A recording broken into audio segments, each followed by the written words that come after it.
What's up, guys? I just wanted to go over my deck list for my Blue Yellow Nami Store Championship second place finish and my Treasure Cup top 8 finish. This deck list is outdated, but I just wanted to make this video because I thought it would be a good kind of practice video to do if I ever manage to do that ever again. So the deck list is pretty standard. I do run 2 Sengokus, and I think in the OP12 format, a lot of people were taking these out, but I just like them to find these 2 cards, and then it also looks for these also, and Slave Arrows. So this card is super kind of flexible, and it's really nice to have versus like a Rayleigh or like a green purple or like anything that will either like swing with their searchers or has the restable searchers. So like green Zoro or Bonnie, this is really important to have turn 1 or 2 depending on what turns you're going. And this just helped me kind of win those matchups. And then I have 3 Teach. Teach you really only play versus Blue Purple Luffy, and there's like one combo that just kind of wins you that game, which is on turn 2 or 3, depending on what turn you're going. What you do is you mulligan for these 2 cards, and if you find these 2 cards, you kind of just win. Like there's not a whole lot they can do. If they choose to not swing at you, you can just play Teach and swing like 8 into life, 10 into life, 7 into life, and then you're just putting them in swing, put a bunch on lead and kill them, right? Like that's the only way you win that matchup. If it gets to late game and you don't put them at 0, you just lose because they're gonna play 2 9-drop bodies every turn and probably get rid of yours. But that's why these 2 cards are super important. And like just being able to bounce this back with Slave Arrow if you need to and trigger this off life after you put it in there and draw a card is just so important. This card is busted in this deck. You can use it to bounce back any blocker. I used it to bounce like a couple Carrots, a couple Namis. What's really disgusting is that if you're playing against Blue Purple or Bonnie and they play like a Cavendish or Carrot on their 5-don turn and they don't have any removal protection, what you can do on your 6-don turn is Nojiko and then Pudding. Especially if they took the first 2 life, they're at like 8-9 cards in hand.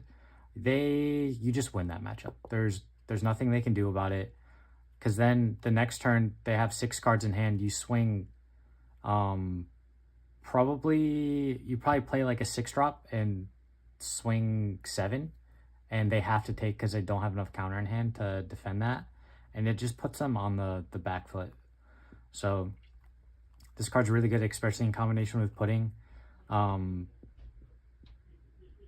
it's really good versus Rayleigh too, because you want to KO their Luffys with Zeus, but you can bounce back their Sanjis with the Nojiko, and it just helps kind of win you the game. And you don't really even have to do that because of your leader ability, but it's just a 2K. It's a really versatile 2K.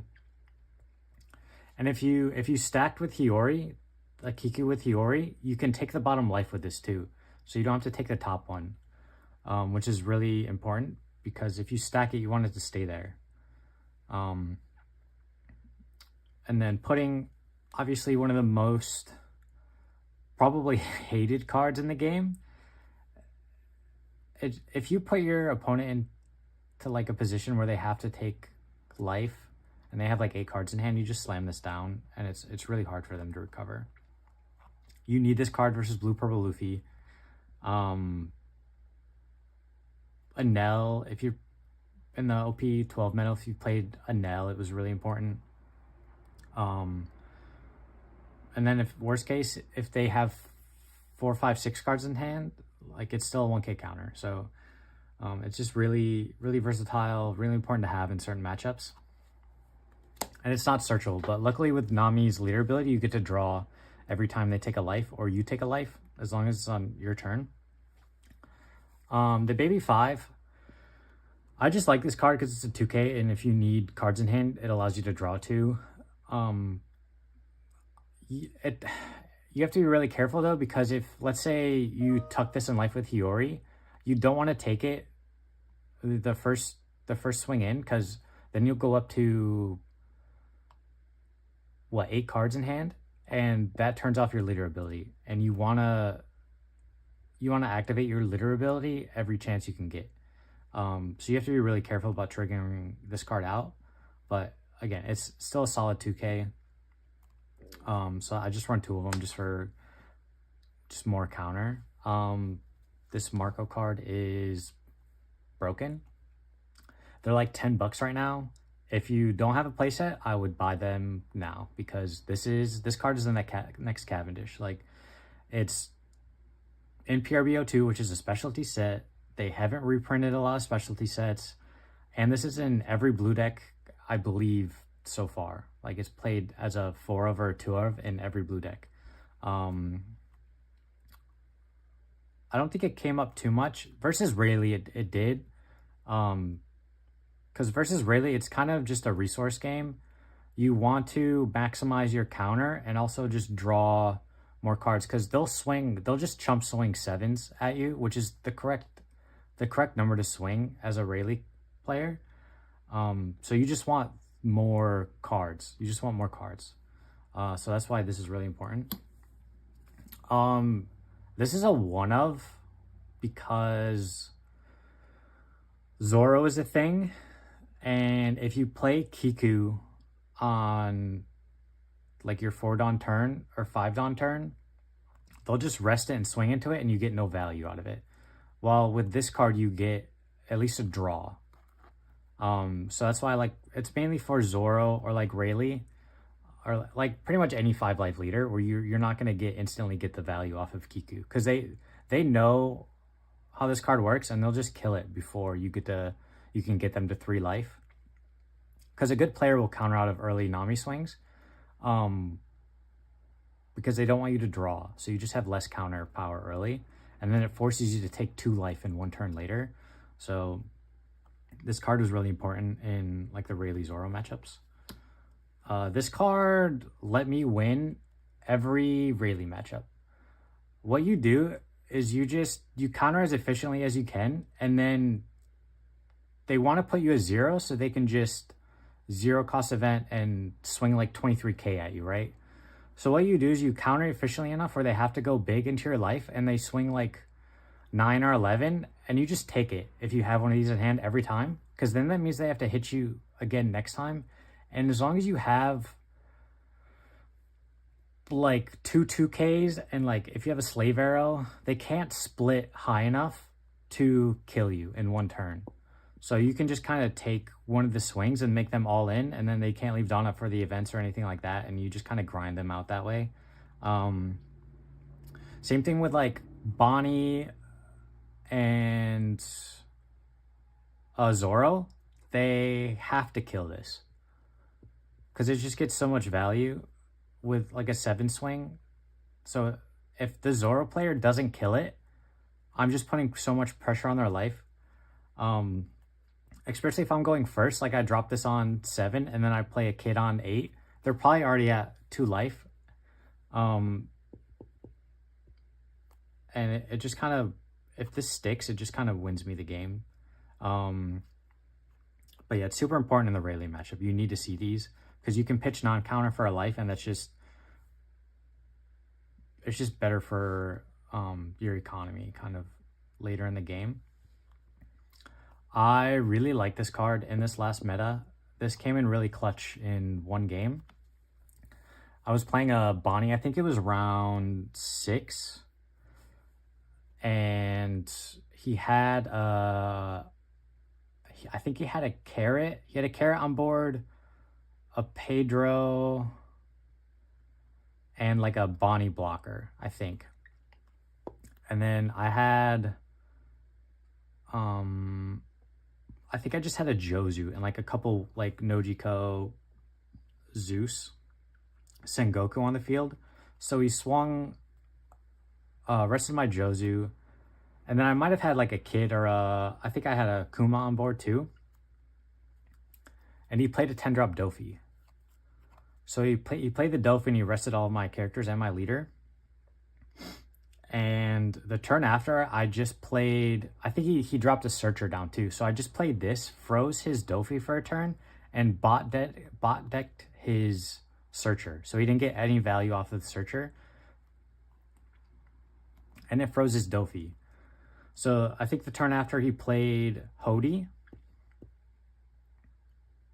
Or maybe he didn't play Hody. I think he played the Pedro blocker that turn. Sorry guys, it was like, I played this series like 2 months ago, so it's kind of hard to remember. But so I think he played the Pedro, and maybe like he played Bonnie blocker. That was his turn. And then the turn after, I Zeused his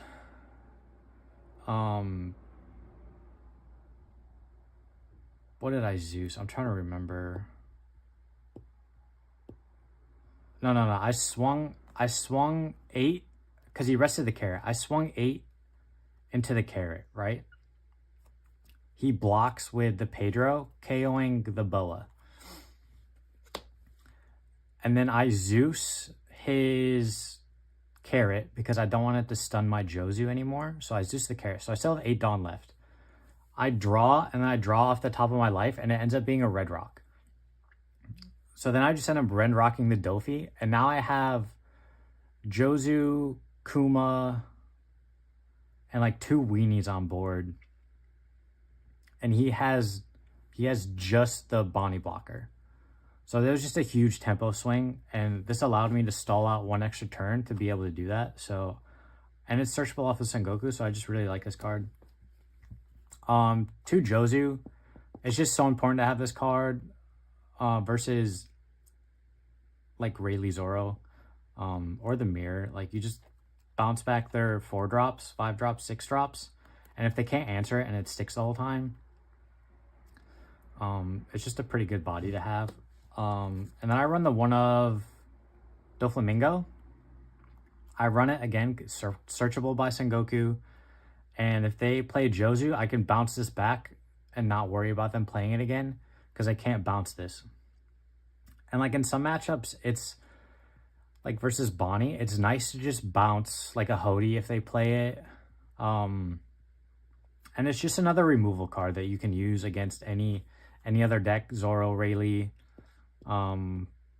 It's just nice to have, honestly, just as like a consistency piece. The Odin only came up in 1 matchup, and it's the blue-purple Luffy matchup. This card is really good into that because they can't remove it because you just pitch 2 cards. And then if you have Teach on board, what you can do, if your Teach is stuck there the whole time, right? You can play a weenie, whatever efficiently you can do, and then you can attach 2, like the 2 Dawn you just used, to Odin, and then swing, what is it? You have to use 3 for the effect. So 7, you can swing 15-15 with the effect. And it won me 1 game doing that, and it was just a really efficient play that I ended up getting lucky with. But he only had like 4 cards in hand, so I knew the math was pretty good, but you never know, right? They could like take the first one and then Gum Giant into like 2 2Ks and also have 2 2Ks left in hand, which puts them up to what, 18? So you never know, but that was 1 matchup where it really came up. This card is really important. 1, it's an 8/9 body. It lets you cycle your hand, and it trashes a life, so they don't get the resource, and then you draw. So super important. I still like this card in 13 meta and in like EB14. I don't like the new gate. The new gate just gets, it just doesn't get enough value in my opinion, and you're trying to be a little more aggressive, I feel like, because with Emu you have to make them, you have to put them as 0 life or they'll just win. Same thing with Ace. So I just like this card a little better than the new gate. And there's so much stuff that rests down. Like the new gate now, like you have slow beam, you have what is it, Law Beppo. You have Red Rock still that's around, and this just gets more value in my opinion. But this is a 4 of in the deck, and it's definitely needed, because if you don't see it, the matchups just feel really bad. Slave Arrow, busted card, especially with all the 2 drops that you run. They have to, it makes their math, lethal math, really weird. I remember playing Carrot in my store Treasure Cup, like, I don't know, store Treasure Cup, I guess, championship. And he played it really well. He also high rolled the hell out of me. He like played all 4 Dofis, and then I didn't have this card in hand, but I needed to bait it, because if he swung like just like really big with Dofi and leader, he wins. So what I had to do is hope that he somehow had Hody and he rested both my Dawn down, because it just made his lethal math less efficient. Because I didn't have it anyway. So, and the extra 2 Dawn didn't matter on my turn to like lethal swing. So I was just like, I'll just keep it up and kind of bait it and see what happens. And he ended up playing Hody and resting both of my Dawn down. And I won because I had enough counter to counter out of, it was like 7, 10, 10, 9 or something like that. But yeah, this card is just, it's just so good. Red Rock is self-explanatory. You just needed to get rid of like Mihawk blockers. I did make one mistake in one of my games, which was the only loss that I had. Versus Bonnie. A lot of people don't do this, but versus like aggro matchups, and you can actually tuck this in life with Hiyori, and they expect it to be a Kiku. So if they're at like 5 life, they'll swing into it, and sometimes they'll not be thinking or paying attention. And you can definitely trigger this on like a 4-drop body just to get rid of it. I've done that a few times, and it is surprisingly works more than you would think. Just because people aren't thinking about that trigger, they always think it's a Hiyori, or that's what they're planning for. But yeah, that kind of goes over some of my matchups and some of the mistakes, and just like the deck list in general. I'm really looking forward to playing Nami in EB 03, 04, and like 14 format. I think this deck is absolutely broken in those formats, and it runs over Boa. Like, it's not even close. And I think Boa will be one of the most played decks in that meta. It does have a really tough time in the purple Dofi though, so we'll see how much that deck is actually played. But yeah, I just wanted to go over some of my matchups in the deck list, and hopefully this was at least helpful and you got some useful information out of it. But I appreciate y'all watching, and have a good night. Thanks. Bye.